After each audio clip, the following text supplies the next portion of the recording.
1929 മുതൽ 1939 വരെ നീണ്ടു നിന്നതാണ് ഗ്രേറ്റ് ഡിപ്രഷൻ എന്നത്.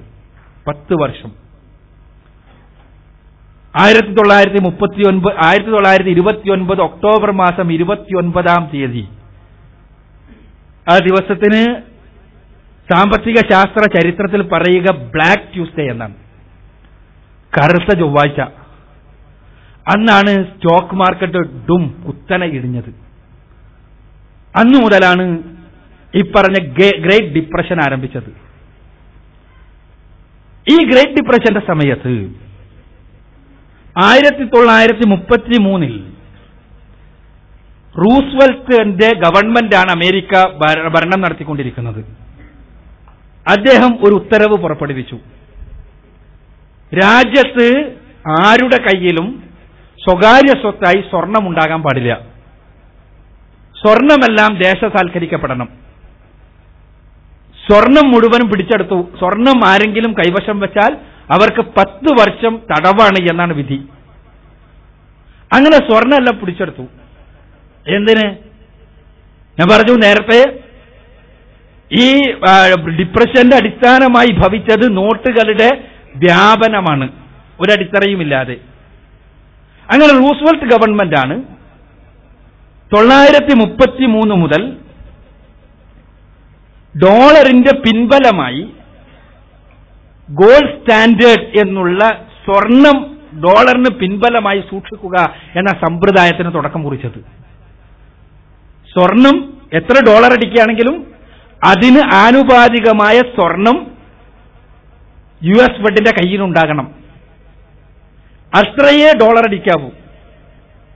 അപ്പൊ സ്വർണത്തിന് ആനുപാതികമായി ഡോളർ അടിക്കുന്ന അവസ്ഥയുണ്ടായി. ഡോളറിന് എന്ത് വില എന്ന ചോദ്യത്തിന് സ്വർണം ഇവിടെയുണ്ട് എന്നുള്ളൊരവസ്ഥയുണ്ടായി. അതില്ലാത്തിടത്തോളം കാലം ഡോളർ കേവലം കടലാസ് മാത്രമാണ്. ഈ ഒരവസ്ഥ നിലനിന്ന സമയത്ത് ഡോളറിന് നല്ല വിലയുണ്ടാക്കുവാനും ഡോളറിന് അന്താരാഷ്ട്ര മാർക്കറ്റിന്റെ പ്രധാനപ്പെട്ട ഒരു വിനിമയോത്പാദിയാക്കി മാറ്റുവാനും അവർക്ക് കഴിഞ്ഞു. എന്നാൽ 1971 നിക്സൺ ഗവൺമെന്റ് ഇത് പിൻവലിച്ചു. അദ്ദേഹം പറഞ്ഞു, നമ്മുടെ ഡോളർ എന്ന് പറഞ്ഞാൽ സ്വർണത്തേക്കാൾ വിലയുള്ളതാണ്. അവർ dollar is precious than gold. അപ്പൊ അതുകൊണ്ട് തന്നെ ഡോളറാണ് സ്വർണത്തിനേക്കാളും വില. അതുകൊണ്ട് തന്നെ ഡോളറിന് വേണ്ടി സ്വർണം വെക്കുന്ന ഒരു ഏർപ്പാട് അടിസ്ഥാനരഹിതമാണ്.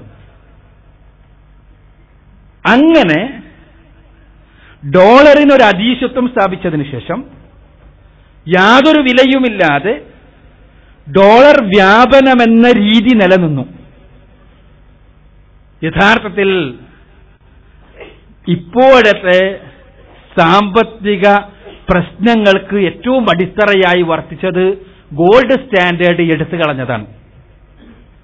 എന്തുകൊണ്ടെന്നാൽ ഡോളറിന് 1970-കളായപ്പോഴുണ്ടായ അധീശത്വം, ആ അധീശത്വത്തിന്റെ അടിസ്ഥാനത്തിൽ അവർ തന്നെ നിർണയിച്ച ചില ബോണ്ടുകളുടെ അടിസ്ഥാനത്തിലാണ് ഡോളർ അടിക്കുന്നത് എന്ന രൂപത്തിൽ മുന്നോട്ട് പോവുകയും, എന്നാൽ ഡോളർ തന്നെയാണ് ലോകത്തെ എല്ലാ പണത്തിന്റെയും വില നിർണ്ണയിക്കുന്നത് ഡോളറാണ് എന്നുള്ളൊരു തലം വരുത്തി തീർക്കുകയും ചെയ്തു. ഇതെല്ലാം മിഥ്യയായിരുന്നു. കാരണം ഡോളർ എന്ന് പറഞ്ഞാൽ ഒരു കടലാസാണ്, ഒരു കടലാസ് മാത്രമാണ്. അതിന് ഡോളർ എന്നല്ല, ഏത് നോട്ടും ഒരു കടലാസാണ്. ഏത് നോട്ടിനും കടലാസിന്റെ വിലയേ ഉള്ളൂ. ആ ഗവൺമെന്റും ആ അധികാരവും നിൽക്കാത്തൊരു സമയത്ത് ഇന്ത്യന്റെ നമ്മളുടെ നോട്ടുണ്ട്. കോടീശ്വരനാണ് ഒരാൾ, ഒരുപാട് നോട്ട് അയാളുടെ റൂമിലെല്ലാം വെച്ചിട്ടുണ്ട്. 1000 കോടി രൂപ വിചാരിക്കുക നിങ്ങൾ, ഒരു കെട്ടിടത്തിലെല്ലാം സുന്ദരമായിട്ട് കൂട്ടിയിട്ടുണ്ട്. പക്ഷേ അയാള് 1000 കോടിയുടെ മുതലാളിയാണ് എന്ന് പറയാം. നാളെ ഇന്ത്യ രാജ്യത്തിന് ഒരു വിദേശ ആക്രമണം ഉണ്ടായി. ആ വിദേശ ആക്രമണത്തിൽ ഇന്ത്യ പിടിക്കപ്പെട്ടു, രാജ്യത്തെ നോട്ട് പിൻവലിക്കപ്പെട്ടു. ഇന്ന് മുതൽ ഇന്ത്യയുടെ കറൻസി നിലവിലില്ല എന്ന് പുതിയ ഭരണകർത്താക്കൾ പ്രഖ്യാപിച്ചു. ഇയാളുടെ 1000 കോടി വെറും കടലാസ്. അതേസമയം ഈ 1000 കോടി കടലാസല്ലാത്ത അവസ്ഥയുണ്ടാകുന്നത് അതിനുപോൽബലകമായ വസ്തു ഉണ്ടാകുമ്പോഴാണ്. പറഞ്ഞത് ഡോളർ അത് കേവലം കടലാസായി തീർന്നപ്പോഴും അവർക്ക് വിലയുണ്ടാക്കാൻ കഴിഞ്ഞു. പക്ഷേ യൂറോപ്യൻ യൂണിയൻ എന്ന ഒരു കൂട്ടായ്മ രൂപപ്പെടുകയും ഡോളറിന്റെ അധീശത്വത്തിനെതിരെയുള്ള ചില ശബ്ദങ്ങൾ അവിടെ നിന്നുണ്ടാവുകയും ചെയ്തപ്പോൾ ഒരു പുതിയ അന്താരാഷ്ട്ര കറൻസി ഉണ്ടായി, യൂറോ. ഇതും കടലാസായിരുന്നു. പക്ഷേ ഈ രണ്ട് കടലാസുകൾ തമ്മിലുള്ള സമരം തുടങ്ങിയപ്പോ സ്വാഭാവികമായും സമരമില്ലാതിരുന്ന അധീശത്വം വാണിരുന്ന ഡോളറിന്റെ കടലാസ് വില സ്വാഭാവികമായും അത് ചില സ്ഥലത്തെങ്കിലും കടലാസിന്റെ വില കാണിക്കാൻ തുടങ്ങി. പ്രതിസന്ധിയുടെ അടിത്തറ അതാണ്. അറിയാം, നമുക്കെല്ലാം അറിയാം. നമ്മൾ ചർച്ച ചെയ്യുന്നത് സാമ്പത്തിക ശാസ്ത്രമാണ്. ഞാൻ ആദ്യം തന്നെ നമ്മുടെ സംഘാടകരോട് പറഞ്ഞിട്ടുണ്ട്, വളരെ ഡ്രൈ ആയിട്ടുള്ള ഒരു വിഷയമാണ്. അതിൻ്റെ ഇടയ്ക്ക് മ്യൂസിക്കും കൂടി ആയാൽ ശരിയായി. അതുകൊണ്ട് ഒന്ന് ബോധപൂർവം തന്നെ മൊബൈൽ ഫോണിലൊന്ന് ഓഫാക്കി വെക്കാം. ഇതൊന്ന്.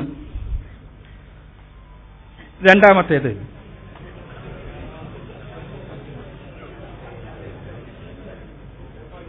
ഒന്ന് ഓഫാക്കി വെക്കുക പ്ലീസ്. ഓഫാക്കണ വെച്ചാ കേട്ടല്ലേ?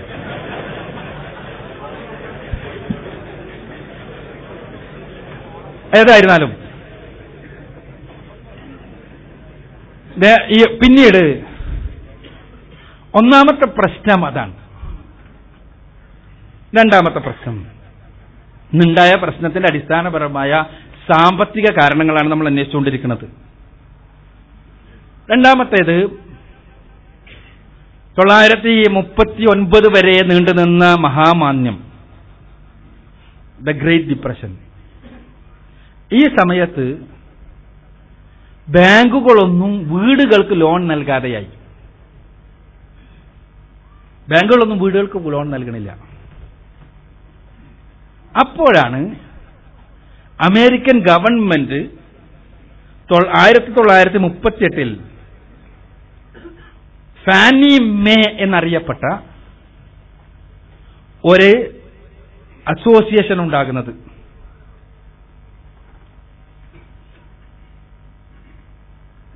ഫെഡറൽ നാഷണൽ മോർഗേജ് അസോസിയേഷൻ എന്നാണ്, FNMA ആണ്, ഫാനി മേ എന്നാണ് സംസാരത്തിൽ അറിയപ്പെട്ടത്. അതിന് കാരണം ഉണ്ടായിരുന്നു, ആ പേരിന് അത്രക്കും അമേരിക്കക്കാർക്ക് ഇഷ്ടപ്പെട്ടൊരു പേരായിരുന്നു അത്.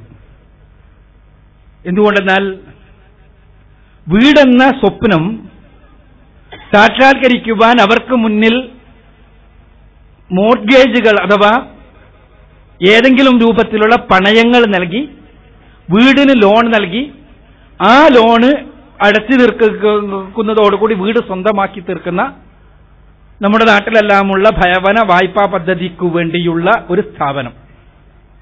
ഈ സ്ഥാപനം അത്യാവശ്യം കുഴപ്പമില്ലാതെ മുന്നോട്ട് പോയി. 1968 ഈ സ്ഥാപനം ഗവൺമെന്റ് ഉടമസ്ഥതയിൽ നിന്ന് പ്രൈവറ്റൈസ് ചെയ്യപ്പെട്ടു, സ്വകാര്യവൽക്കരിക്കപ്പെട്ടു. ഒപ്പം തന്നെ സ്വകാര്യവൽക്കരണത്തിന്റെ ഫലമുണ്ടാക്കണമെങ്കിൽ മത്സരമുണ്ടാക്കണമെന്നുള്ള നിലക്ക് 1970 ഫ്രെഡി മാക് എന്ന മറ്റൊരു സ്ഥാപനം കൂടി തുടങ്ങി.